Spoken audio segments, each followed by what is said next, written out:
When you picture a medieval serf, what do you see?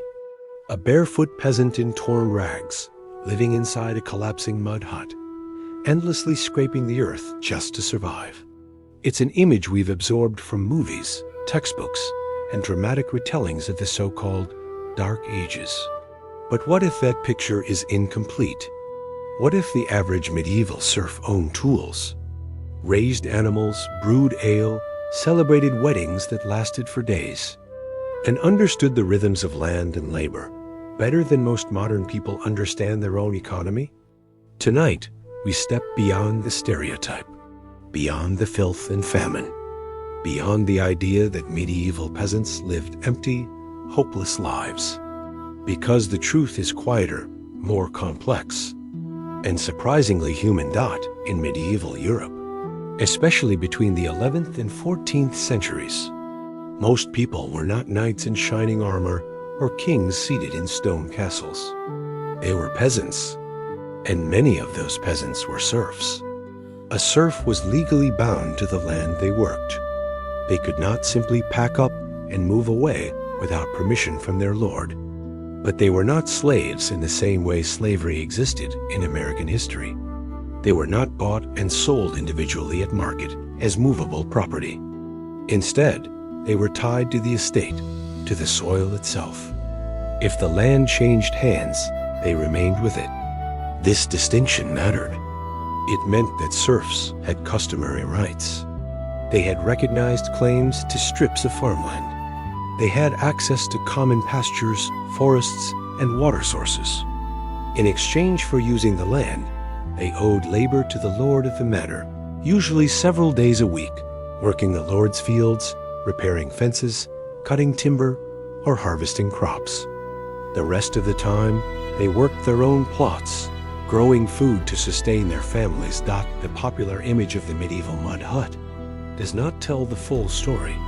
Most peasant homes were built using a method called wattle and daub.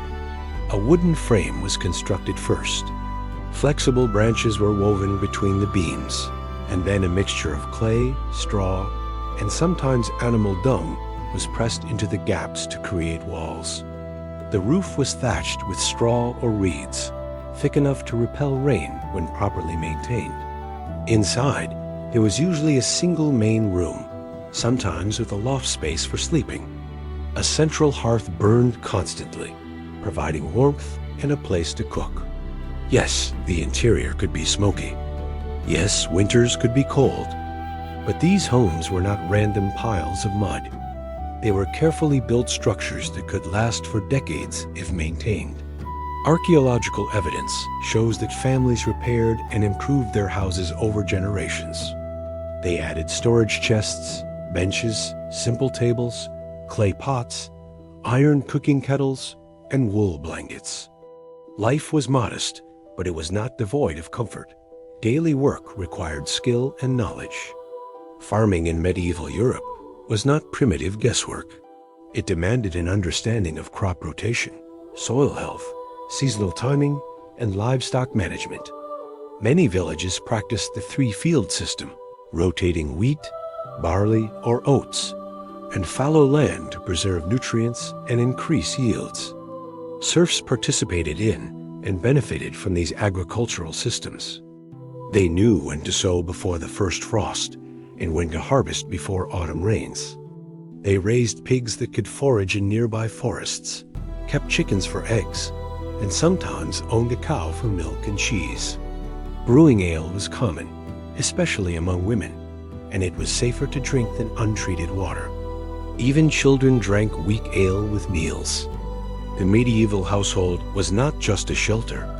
It was a small production center. Village life revolved around community rather than individual isolation. Fields were often divided into long strips, but they were farmed cooperatively. Neighbors shared plows and draft animals. They helped one another during harvest time. If a roof collapsed during a storm, villagers would gather to rebuild it. Weddings were community celebrations that could last several days.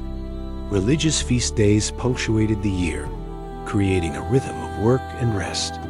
There was music, dancing, storytelling by the fire during long winter evenings. Records from manor courts even show peasants fined for excessive celebration. That small detail reveals something powerful.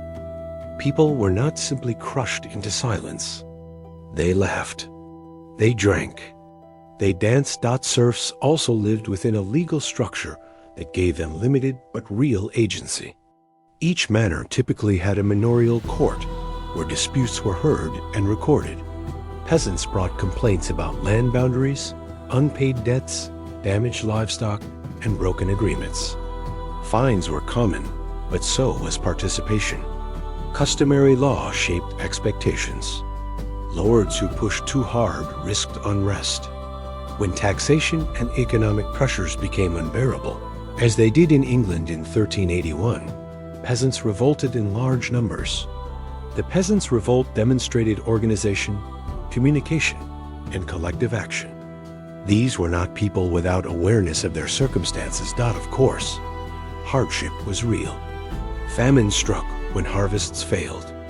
The Great Famine of 1315 brought years of relentless rain, ruined crops, and soaring food prices. Starvation followed in some regions. Then, in 1347, the Black Death swept across Europe, killing perhaps 1/3 or more of the population. Entire villages were abandoned. Fear and grief marked that generation. Yet even this catastrophe reshaped society. With labor suddenly scarce, surviving workers found themselves in higher demand. Wages rose in some regions. Serfs negotiated better conditions or moved in search of opportunity. The system that once tightly bound them began to loosen.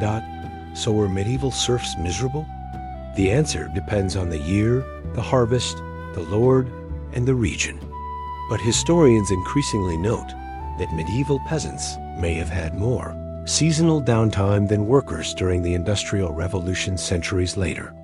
Work was intense during planting and harvest, but lighter during winter. Numerous religious holidays meant days away from heavy labor. Life followed a rhythm tied to nature rather than factory bells.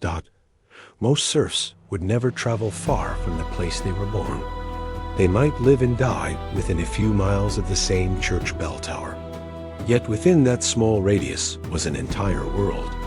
Fields changing color from green to gold. Shared meals. Shared grief. Shared celebration.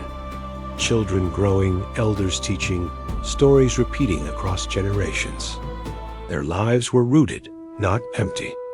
Limited, but not meaningless. Beneath the straw roofs and smoke-darkened beams existed communities full of skill, resilience, and quiet dignity.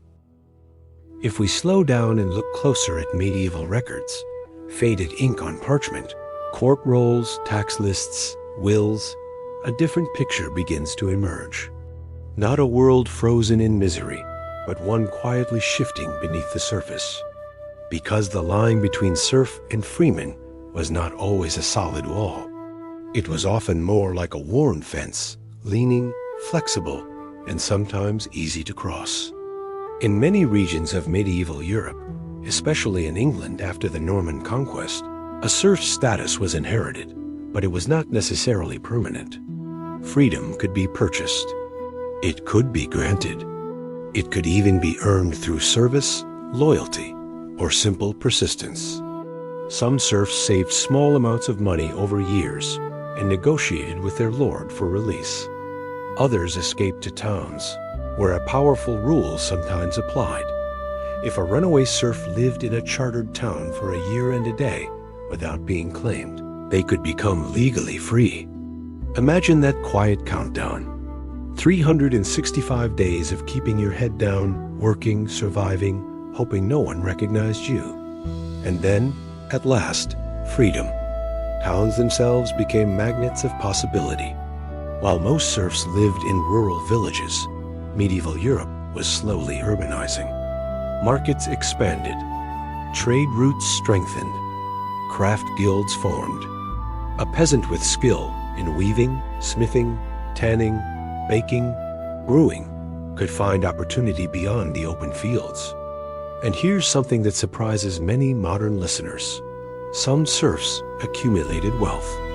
Not vast fortunes, not castles and gold goblets, but modest savings, livestock, better tools, even additional land leases. Manorial records show peasants lending money to neighbors. They show families passing down property in wills. They show widows managing holdings independently. This was not a society of total economic paralysis. It was layered, complex, and constantly negotiating its own limits. Women, in particular, played a more active economic role than many people assume. In the medieval village, survival depended on partnership. A household was not just a nuclear family unit. It was an economic engine.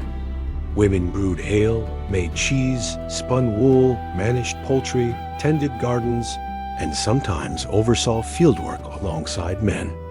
Brewing was especially important. Ale was consumed daily, safer than untreated water, and often sold locally. In fact, alewives were common figures in English villages. Some earned enough income to pay fines, taxes, or even expand their operations. Court records mention women sued for selling weak ale or accused of overcharging customers, which tells us something fascinating. They were active participants in the local marketplace. A woman who could not inherit large estates still held influence within the domestic and village economy. Widowhood could also change a woman's status dramatically. If her husband died, she often retained rights to part of the land to support herself and her children. Some widows chose not to remarry, preferring the independence that widowhood provided. In manorial court documents, we find women appearing alone to settle disputes, pay fees, or negotiate obligations. They were not silent shadows. They were recorded, accountable, visible in the legal machinery of their time. Children, too, were woven into this structure of work and responsibility. From a young age, boys and girls helped with tasks suited to their size and strength, gathering firewood, tending animals, scaring birds away from crops. Childhood was shorter than in modern America, but it was not devoid of play. Archaeologists have uncovered simple toys, carved wooden figures, tiny clay whistles, dice made from bone. These small discoveries remind us that laughter existed even in centuries we often label as harsh.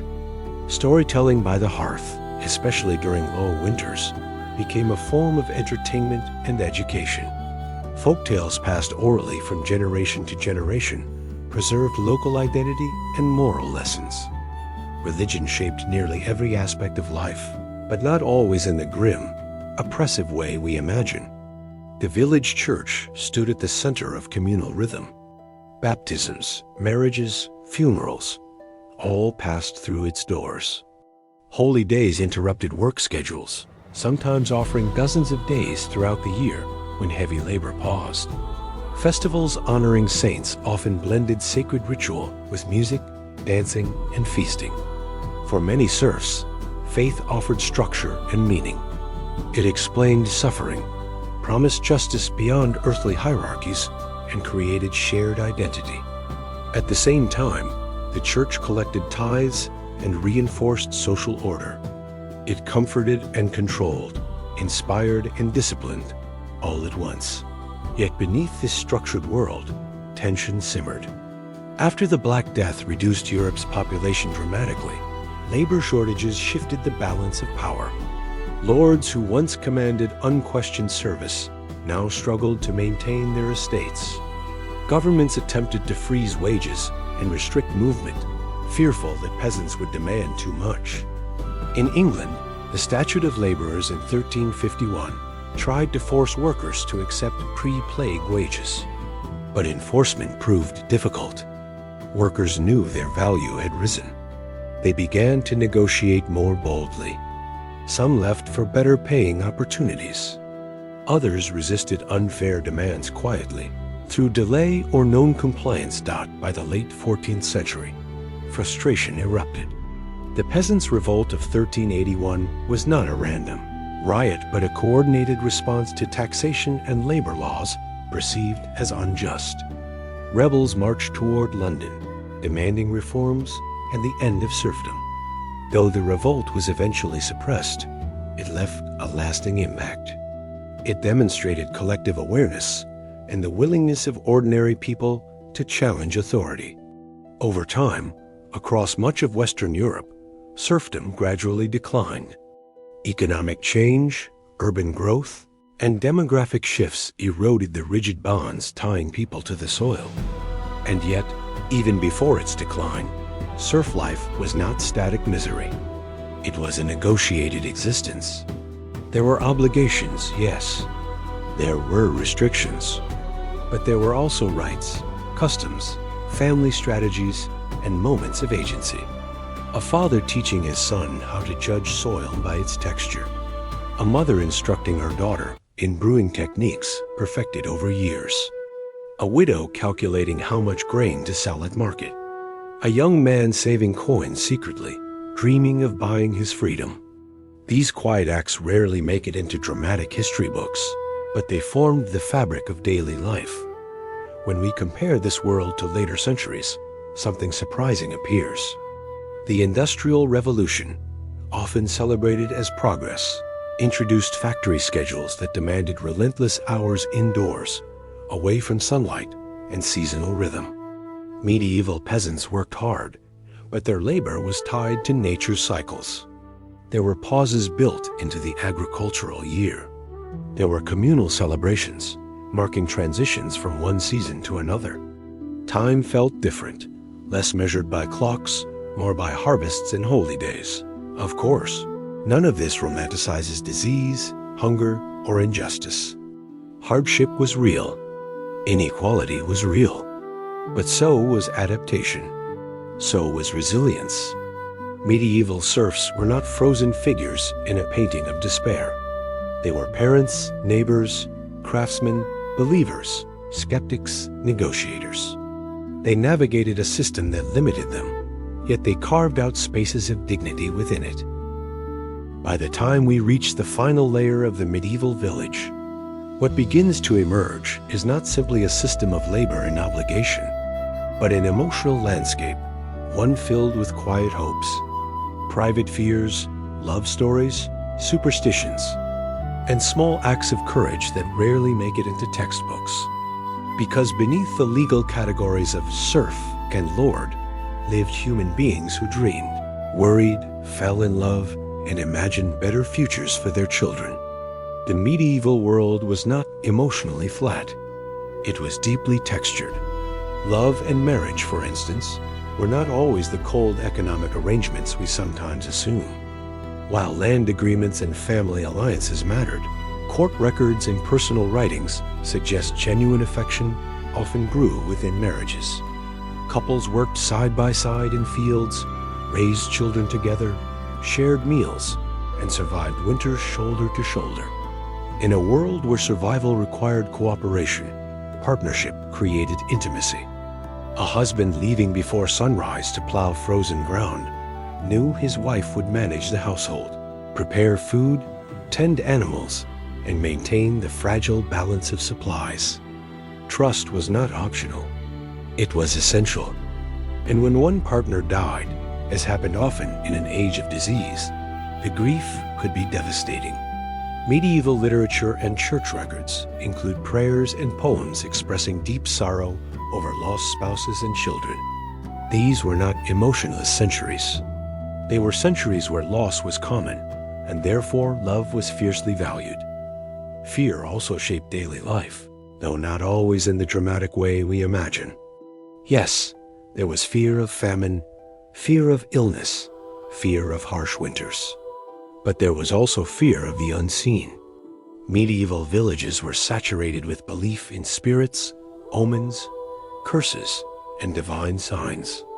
A failed crop might be blamed on bad weather, but it could also stir whispers of divine punishment. An unexplained illness might be treated with herbs and prayer at the same time. Superstition and religion blended seamlessly. Charms were carved into door frames. Protective symbols were stitched into clothing. people carried small tokens believed to ward off misfortune. These practices were not foolishness. They were attempts to create control in a world that often felt unpredictable. And yet, even within this atmosphere of uncertainty, there was humor. There were jokes shared during harvest. There were playful rivalries between neighboring villages. There were moments when someone slipped in the mud and laughter echoed across the field. Medieval court records sometimes reveal fines for gossip, insults, or public arguments that spiraled into shouting matches. These details feel surprisingly modern. Human personality has not changed as much as we think. Dreams of upward movement existed too. While the majority of serfs lived and died within a few miles of their birthplace, they were not incapable of imagining something more. A son might apprentice in a nearby town. A daughter might marry into a slightly wealthier family. A skilled craftsman might attract attention beyond the village. Stories circulated, tales of men who left as peasants and returned years later with new clothes and coin in their pockets. Whether those stories were common or rare, they fed imagination. Hope does not require statistical probability. It only requires possibility. Rebellion, when it came, did not erupt from nowhere. It grew slowly from accumulated frustrations. Taxes that felt unfair. Labor demands that increased without negotiation. Officials who abused authority. When peasants revolted in different parts of Europe, in England, France, and the German states, they often framed their demands not as radical revolution, but as restoration of fairness. They appealed to tradition, to older rights, to what they believed was just. That detail matters. It suggests they understood the system intimately. They were not outsiders attacking society. They were insiders demanding balance within it. Over time, the structure of serfdom shifted.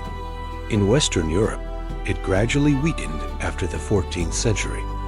Economic changes, labor shortages, urban growth, and shifting political landscapes altered the balance of power. By the early modern period, many former serfs had transitioned into tenant farmers or wage laborers. In Eastern Europe, serfdom would harden and persist much longer, reminding us that history is never uniform across regions. But even where the legal category faded, the memory of village life endured. Traditions, seasonal rhythms, and communal habits shaped European culture for centuries afterward.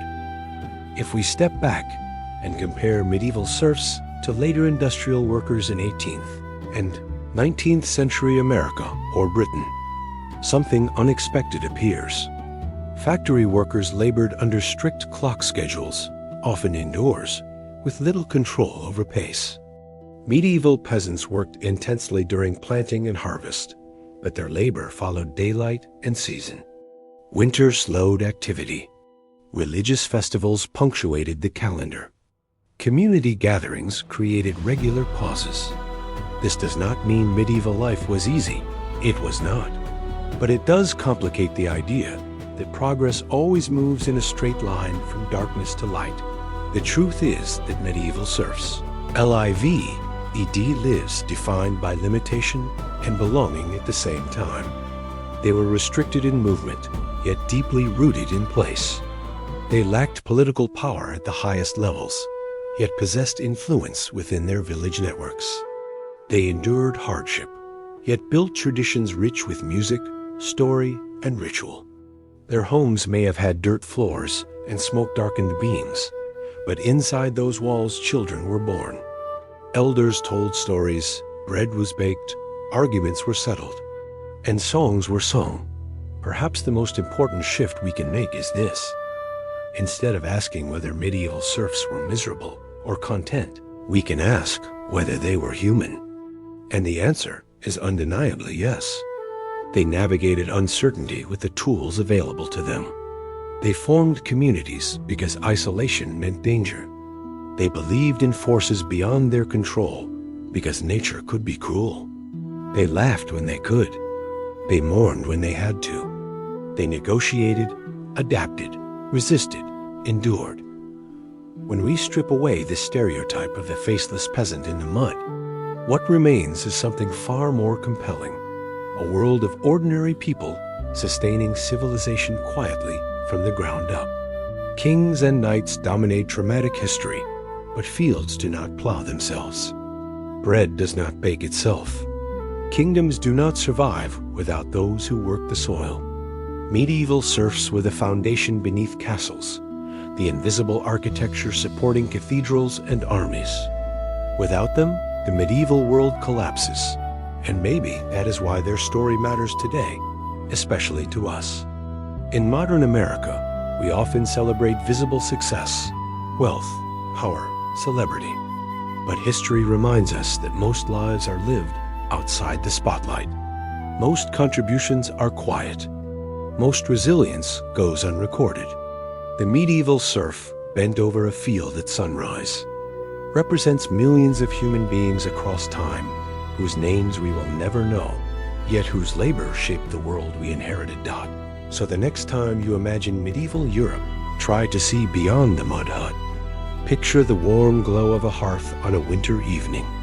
Hear the murmur of neighbors sharing stories after harvest. Feel the steady rhythm of seasons turning over fields carefully tended for generations. In that quiet village, beneath a roof of straw and smoke, lived people not so different from us, constrained, imperfect, hopeful, enduring.